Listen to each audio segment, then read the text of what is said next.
Hello and welcome to the next installment of Solomon's Life and Business Development 3-part holiday video gift to you.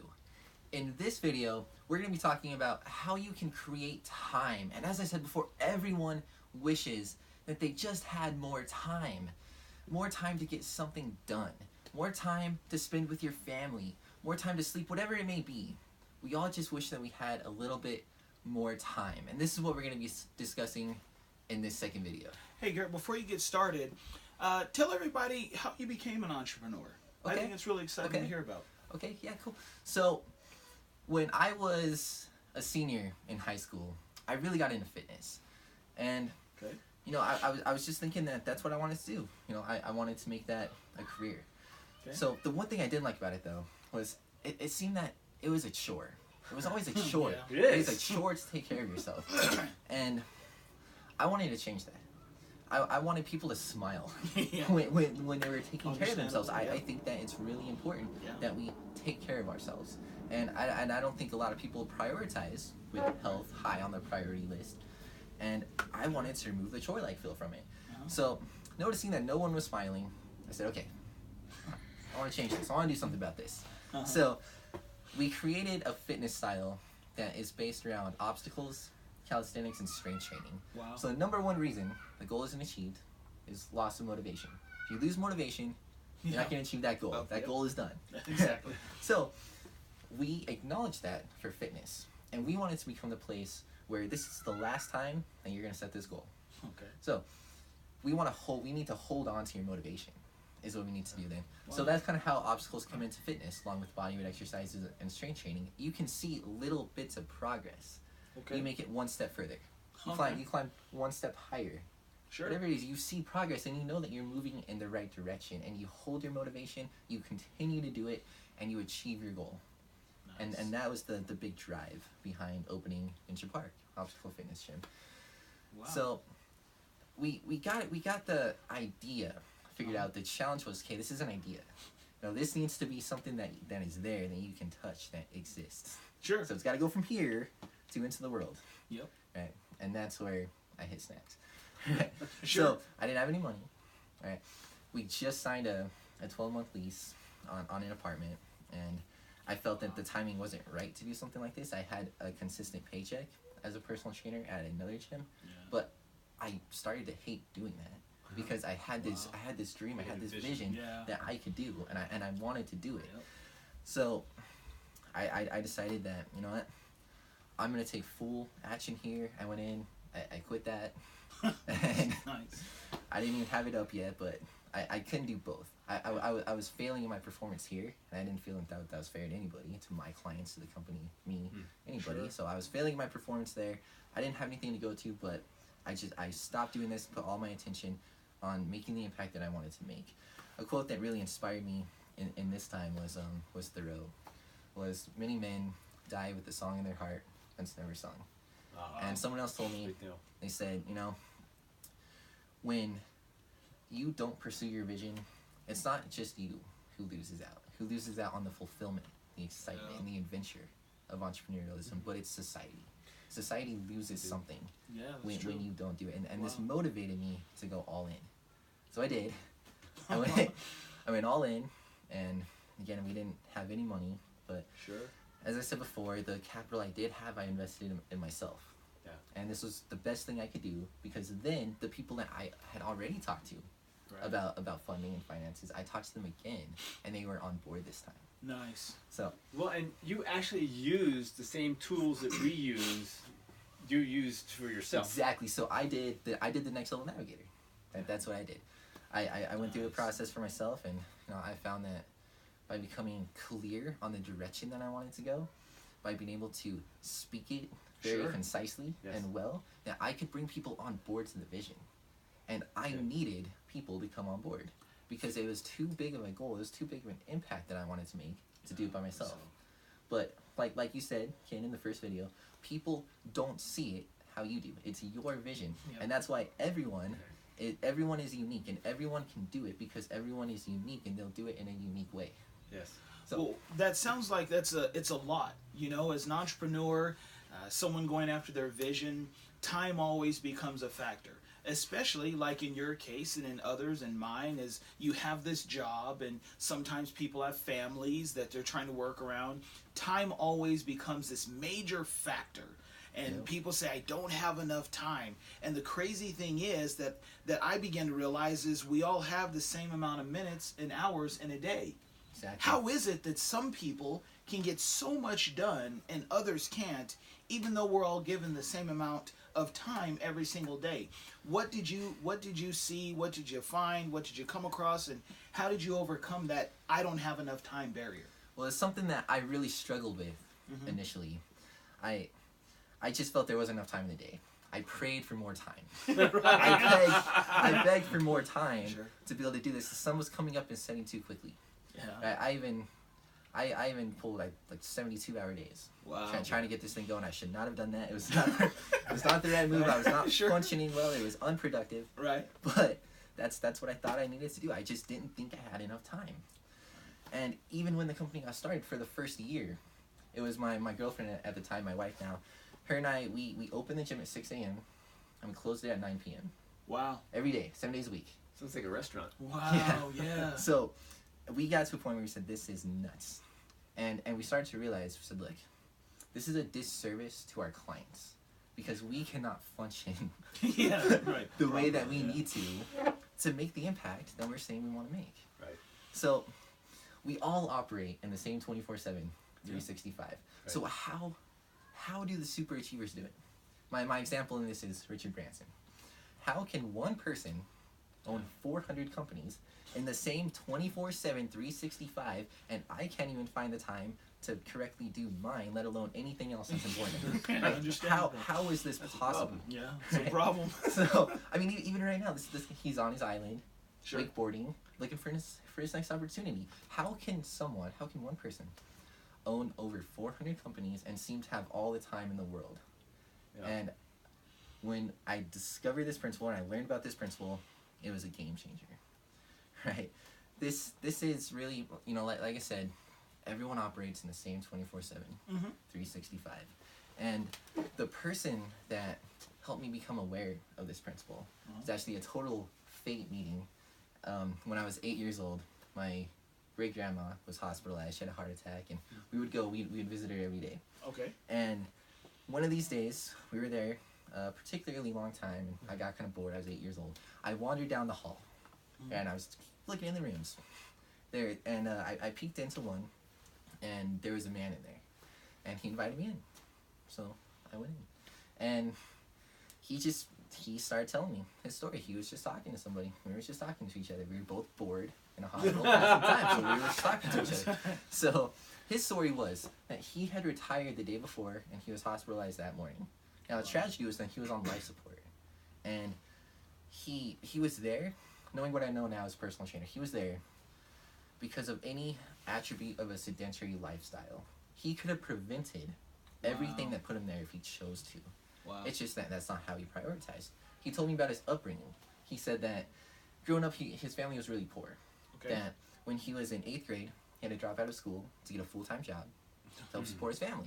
Yeah. So Happens. he said that he felt like he missed out on a lot of opportunity growing up because of his family's financial situation. Right.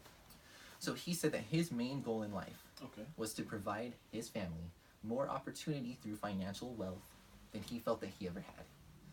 And Wow. he was proud. He said that he did it. He did it. So So I got a question for you. So this gentleman, did he go out and build businesses? this guy was a janitor. This Wow. guy, he was a day janitor at a school, a night janitor at another school, and a janitor for a stadium on the weekends. Wow. Whenever the stadium was doing an event, he was there. So he was working. This guy was always cleaning up something. He was working 24/7. The really cool thing was, though, he retired with millions in the bank by being a janitor. Okay, so he became a millionaire cleaning up other people's messes. Yep, exactly. Wow.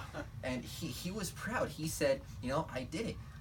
I bought my wife and I a nice house. I bought cars. We had 3 kids, one of each. He told me, said he had one of each. So, and he put them all through school, put them all through college. They all got married. He helped with down payments on their houses. He had 2 grandkids now. He said, I did it. He felt proud. And I was nodding. I was like, yeah, you're really successful.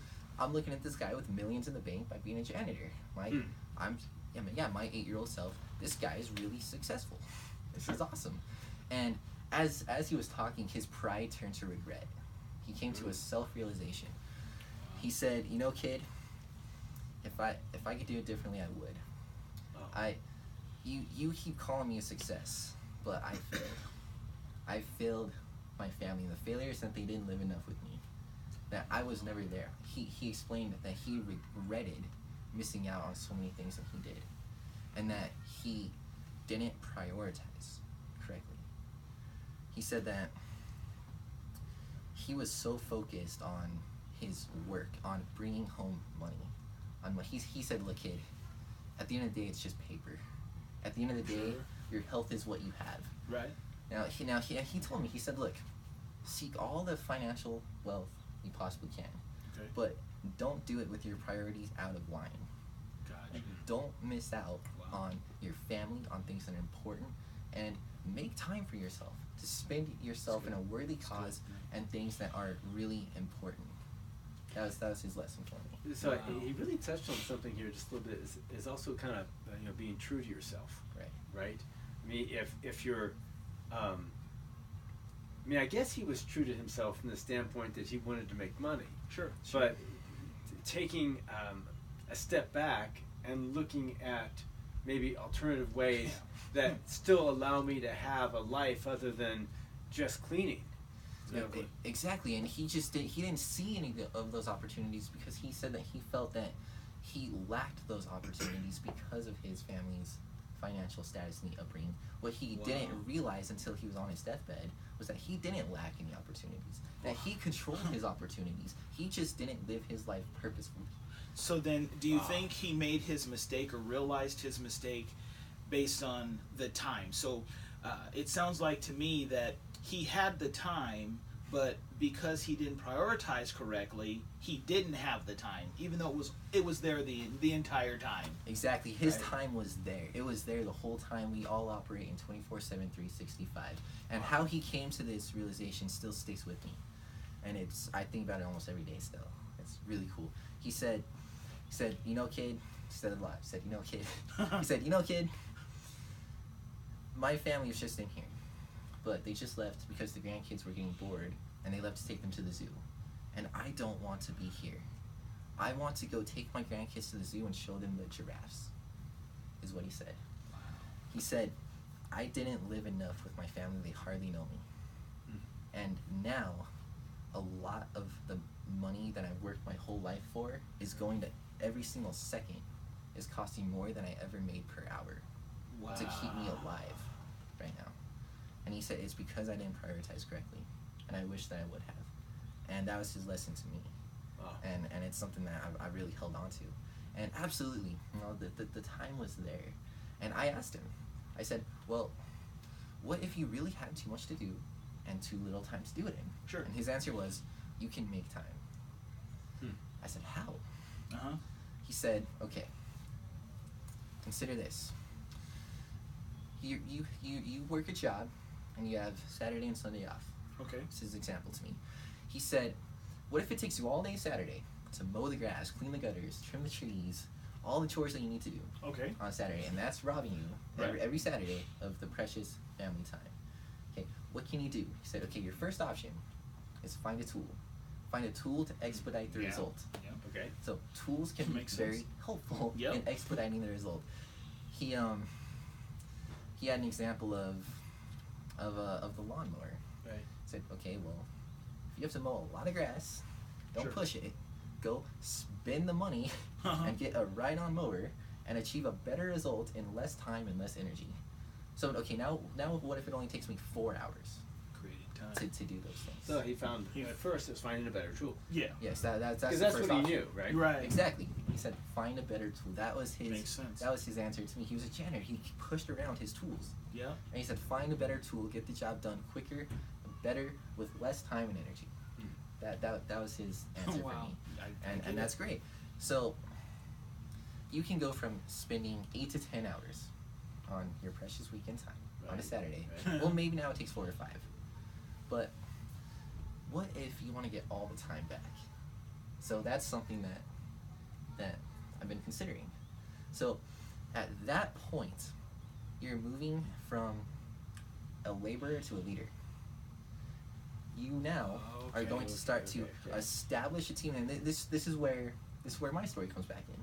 So we were working 9, 10, 11-hour days, 7 days a week. Right. It was insane. It was unproductive, and something had to change. It really sucked. So something had to change. What we did is we began to establish a team. Right, so now we would bring on a team of people who also believed in the cause that our organization is working for, and we delegated key areas to people with skills in those areas to be done by other people. So creating more time started with finding a tool. Exactly. Finding the tool then led you to understand that I can't do or run the tool by myself. I'd be more productive with a team. Yep. So after finding that tool, then does that take you into, or once you have the team, then you've got to have someone to actually run the team. Who's gonna delegate, and who's gonna be that go-to person in case things are needed? So where does like leadership come into play when it comes to a team? Okay, so any goal that is worth striving for, any goal that will make a big enough impact to be significant, you can't do it alone. Correct. You're going to need a team of people to achieve that goal. Right, so this is where leadership comes in. Yep. Right? This is where, like, if you are in charge of everything in your own organization, you are the only thing holding your company back. Yeah. Right? Yeah. It's not the marketing conditions. It's not the environment like we talked about. Right. It's you. It's you. Right? Because your company can only grow as much as you can fit on your calendar. Sure. So this is where the team comes in, and this is where leadership comes in. Okay. Right? So to make a bigger impact, to grow exponentially and increase that impact, you need a team of people to do that. So you delegate. This is where delegation is going to come in. Okay. Right? Take people with skills in the key areas of your organization and begin to delegate to them. Right? Hold them accountable for doing it. And what you're doing is you're removing yourself from the hustle and bustle of your organization, and you're creating time in the same 24/7, 365. You are creating time for yourself to focus on the big picture and focus on providing strong leadership to your team of leaders within your organization. And this is where quantum leaps of progress and success is going to begin to happen. And did you find that utilizing or following the navigator helped you understand the creativity of time and how to utilize it? Where did the navigator come in to help you understand these basic concepts? So navigator was something that I did right at the very beginning. It was I had very little capital. I invested it to learn to go through the navigator process, and that helped me tremendously. It helped me to avoid a lot of mistakes that I would have done. Absolutely. It may have. I'm kind of a personality where I'm like, just give me it and let me go. Let me go do it.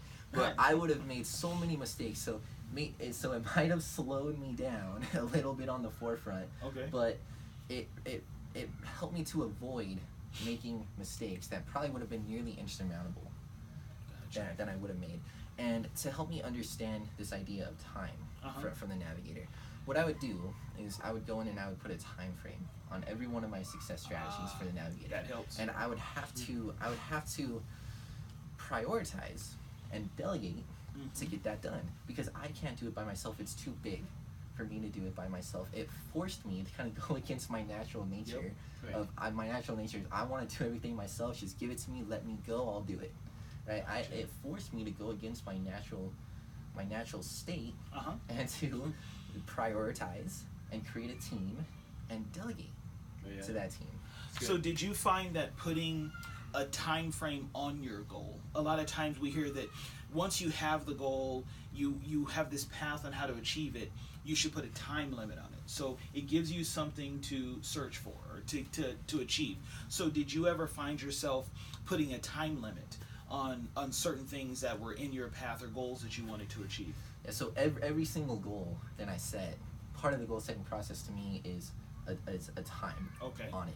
Okay. So I set what's called SMART goals. It's an acronym. So specific, measurable, attainable, realistic, and timely. Yep. So if I can't check off one of those boxes for the goal I set, well, I need to revise it. It's not a SMART goal yet. Right. And it's the SMART goals that are attainable that we can achieve that move us forward. Right. Setting a big goal that's unattainable is actually negative. Right. It's negative progress. So the big goal is actually the end game. Exactly. Okay. And then the steps along the way are things that I can actually achieve. Right, exactly. So in Ninja Park, in my company's example, the overall big goal reason that we exist is to help people go further in fitness than they ever thought possible by teaching them how to overcome obstacles and challenges both mentally and physically in a fun, safe, and supportive environment. Now, we can't ever technically check that off because we will never do that for everyone that exists in the world at the same time, but that's what we're saying we want to do. Nice. Anyone. So we have these next steps and our next levels that are attainable, that are checkable. You can check those boxes off, and it keeps us progressing towards increasing the overall impact that we make. And the reason that we exist is to make that impact. Well, and plus obstacles change, right? Exactly. And so if they change, then they have something else to conquer. Exactly. And that's really So interesting. when it comes to Solomon's and the path that you took in creating more time, how can Solomon's help someone that has a dream or has some goals, or they've got this business they want to start, but they feel they don't have enough time, but they've got this dream that they don't want to let go of? How can you help them with that?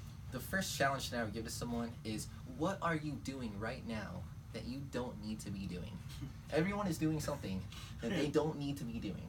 Right? And it takes time, it takes resources, it takes energy, maybe it's taking money, something. But you are doing something that you don't need to be doing. Write out what it is. That's really good. I mean, think about this. There are so many resources out there that are available for you that if you'll take that time, even if you have to pay somebody else to do that, Exactly. that's part of your investment into yourself. Right. And it's well worth it. Yes, it is. You know, if you own a home or something like that, there's usually always a kid in the neighborhood that wants to cut your grass. Sure. Yes. You know, and Yes. so hey, you know, is it going to be done to your liking? Well, who knows? Maybe not. But if it's going to be at least 80% of what you could do, let the kid do it. Leave him alone. Let the kid do it. Create time in the same 24/7, 365 that we all have, and put that time that you now freed into something that is higher on your priority list than mowing the grass. Gotcha. Right? And if you want the kid to do an awesome job, well, ask him what he's charging the neighbor over here. Sure. Not from 50 cents more, as long as your grass looks better than his every time. Gotcha. One of the I'll things give that, you a bonus. yeah. Every time my yard looks better than his, you get more. Hopefully, he's not planting weeds in the neighbor's yard, right?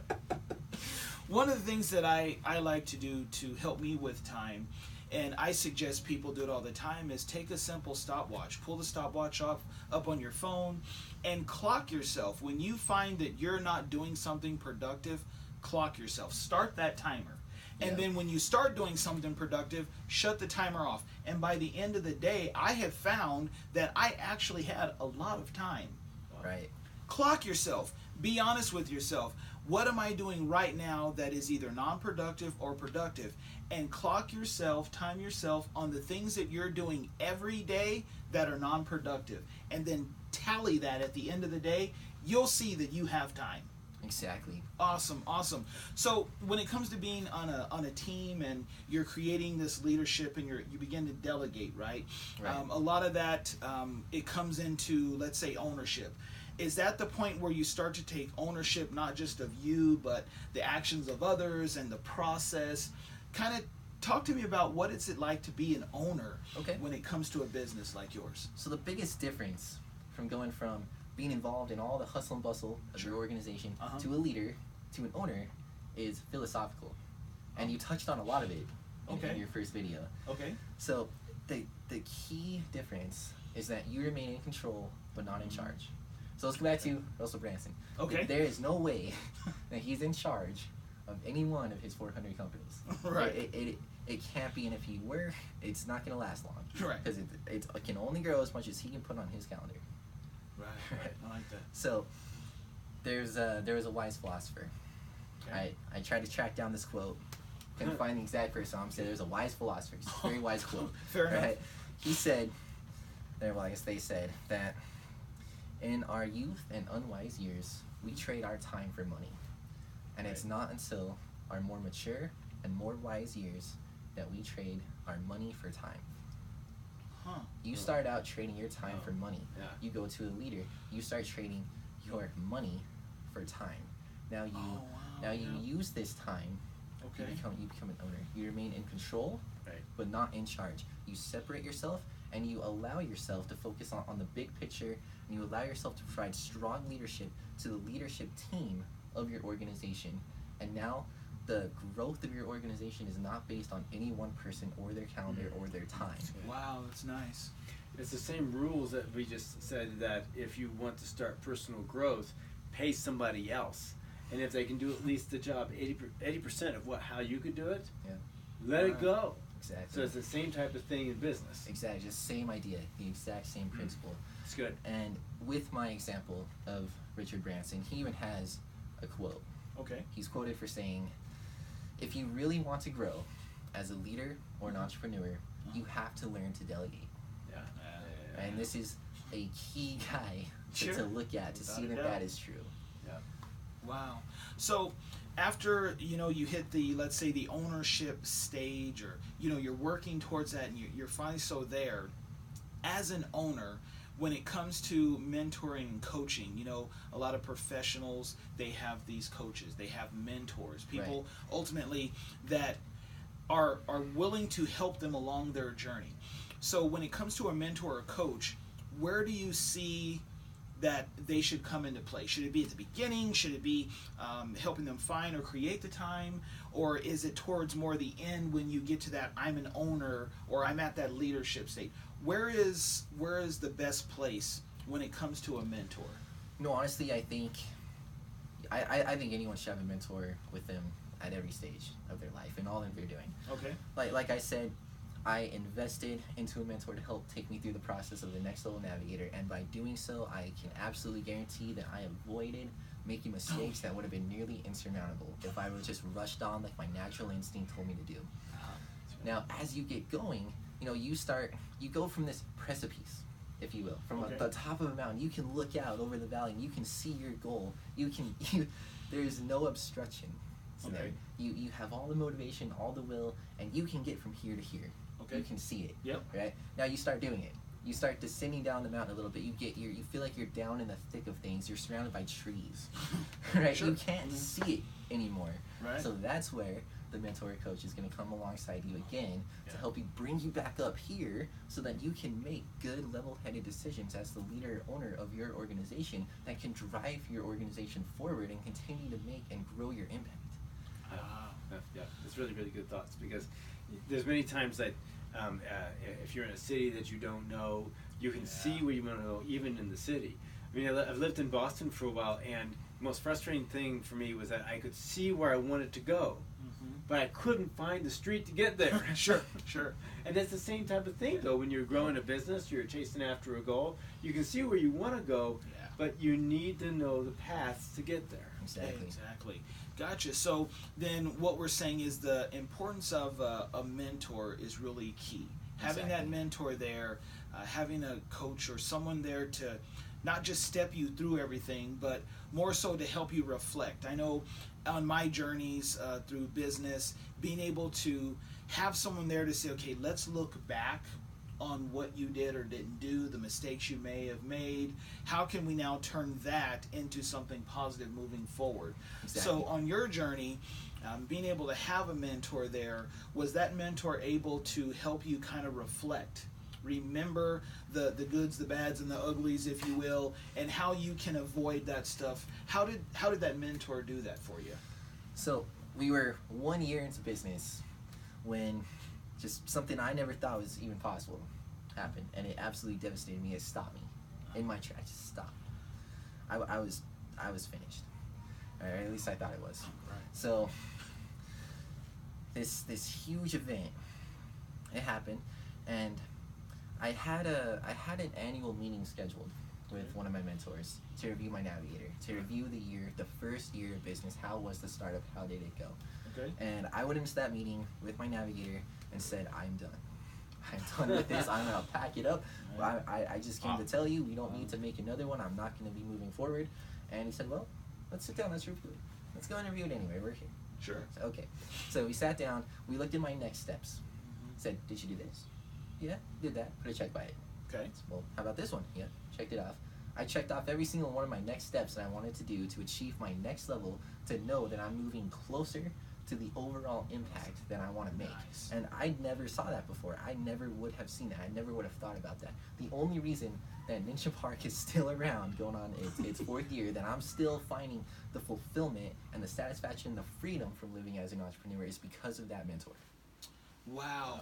So then, as you pursue these goals or these dreams, one thing to keep in mind is always think about the win. I heard this one time. Always think about the win. Even if it's a small win, the win matters, because the win is what helped you get to the next dream, or helped you, in your case, avoid quitting altogether. Exactly. And sometimes it's hard because we have the vision of where it is we want to go, but as we go on that journey, we tend to forget that, wow, I did overcome that obstacle. Right. I did get that done. And the mentor's there to not just help us through it, but sometimes help us reflect back. Exactly. And help us continue on. So that's really awesome. Well, as an owner and having this mentor, is there any kind of mentor you need, or any kind of experience level a mentor needs to have? What were your thoughts when trying to find a mentor? Well, something that is really awesome, in my opinion, about Solomon's is that we're a team of people. We're a group of people, and that's what makes it so cool. And that's what best equips us to help people to create success in what they most love to do. It's the combination of our various backgrounds, our skills, and our abilities that help us best come alongside somebody. Yep. And to answer your question, that's what I was looking for. It is, what does this person have that's best going to help me? Yep. Right? That's really what I was looking for. And Awesome. as a team, I really believe that we can best provide that. So then we can also provide not just one person, but we've got a group of individuals. So Right. having the non-structural backgrounds, the backgrounds from highly educated to highly experienced, all of that matters when it comes to having a mentor. Well, I can definitely appreciate that, and I definitely appreciate your journey, and it's really exciting to see that, where you've come from. But when someone gets to your level, and where they are now, and there may be some people out there that already have a business that are really successful right now, and you've kind of hit a stumbling block, but you're not too sure what we can do for you or the next steps you may need to take. So Garrett, at your state right now, where your business is, I'm sure you have higher goals. Absolutely. You definitely have a bigger vision on where you want to take your business. Right, exactly. At this point in time, where would a mentor come into effect or have an impact where you are to help you where you want to go? Well, for me, it's really breaking through the next ceilings. Okay. Right? There's really only so far you could ever go on your own. Sure. Right? Without the use of a team. But to always be providing strong and effective leadership to that team, you yourself need a team to help you to do that. So you have a team of mentors. That's what Solomon's can provide to people. So right now, for me, it would be, how do I break through the next ceilings? What am I not seeing? What visions am I just not seeing right now? Maybe I'm down in the thick of things. Maybe my team above me is up on top. Gotcha. And they can see it, and they can give that to me. They can bring me back up, and that is exactly that's what I need to be to provide the strong and effective leadership to my team for to not stifle my organization's growth. So similar to, let's say, a mastermind group, a brainstorming session where you have this group of individuals. I know at Solomon's we do have these mastermind groups where we have business owners like yourself, from the business owner that's been around for a while to even the beginner. It's Right. always good. Is what I'm hearing is that it's good to have this group of individuals that can come together. And due to our experience alone, we're able to come together, Right. help each other, but also help others, Exactly. no matter where they are within their career. So, Exactly. let's say if an individual is at a point in life, we've been talking about being an entrepreneur. We understand that entrepreneurs will go through this process, but when it comes to having more time and wanting to achieve those personal goals, develop as a person, what helped you along the way as you developed your business? How did you go about developing you as a person? When you said you invested in you as a person, what are some of the things that you did? It was, well, like I said, it was initially the navigator, Okay. which helped with some of the more soft skills that I Okay. needed to get into business, to get things going. It touched on some hard skills, Sure. but really to keep going and to keep growing, it was just the frequent and consistent use of my mentorship team Right. that I had. It was really anything that I could bring to them, I did. I took advantage of it, and Nice. it helped me to continue to grow. There's another thing that this man from the hospital told me was, become the person you need to be, not just for yourself but for the people around you. That's right. Oh, yeah. So that's something that I've always kept in mind, and that's what I want to do. I want to become the person I need to be, not just for myself but for the people around me. So personal development matters to you, but ultimately it's not just for you. It's not just for you. It's the effect that your personal development can have on the people around you. Exactly, and having that effect on the people around you, reaching the hand back down to lift them up, Gotcha. it results in greater impact. Gotcha. And it's the impact Yeah. that makes me fulfilled, that I'm always chasing after. I'm always after greater impact. So you mentioned the word fulfill. So is it possible for Solomons as a group, as business owners, as entrepreneurs, is it possible to help someone reach the fulfillment that they're looking for? And if so, when it comes to time, leadership, becoming that owner, where is it that you feel we can have the most effect on someone, trying to help them reach that point of fulfillment? Well, I think that point of fulfillment comes from when you're living into your true north. Okay. Right? If you are not doing what you're meant to be doing, you're not going to experience that same level of awesome fulfillment. Sure. Okay. Right? In fact, if you're going to, let's put it this way: if Monday morning sucks, Right. you're missing something. Yeah. Okay, you are missing You something. That's before So- you ever got to what you're doing, right? Right. Yeah, yeah. Exactly. Yeah. Exactly. So, if Monday morning comes around and you're not loving life, Right. or any day for that matter, well, you are Sure. missing something. So the first thing we can do for that person is to help them really find and establish their true north. What do you most love to do? And let's create success for you in doing that. What impact do you want to make by doing it? How do you want to help people by doing it? What kind of people can you bring alongside you to come alongside you in that vision and help you do that? That's the first thing. If you are, all other circumstances aside, all other aspects aside, if you are living into your true self, you will feel fulfilled. There will be fulfillment there. And good. an awesome side effect of being successful, of living into your true self, is you become very successful in a financial sense as well. Awesome.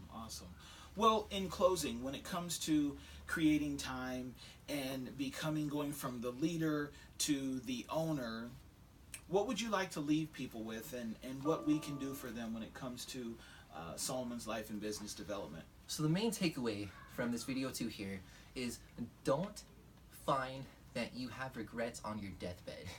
Don't do it. Don't make the mistake that this man in the hospital made.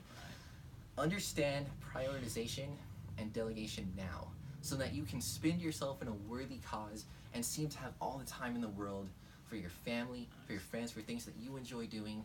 And this is going to make you more productive. This is going to lead to quantum leaps in progress and success. You will achieve a better result from your work by understanding and implementing these principles Nice. than you Very nice. may be getting now. That's the main takeaway. Awesome. Well, this is the conclusion then of our second video, and I encourage you to, if you've been skipping around, go back and get Ken's. Mine is the third one to follow up on leadership.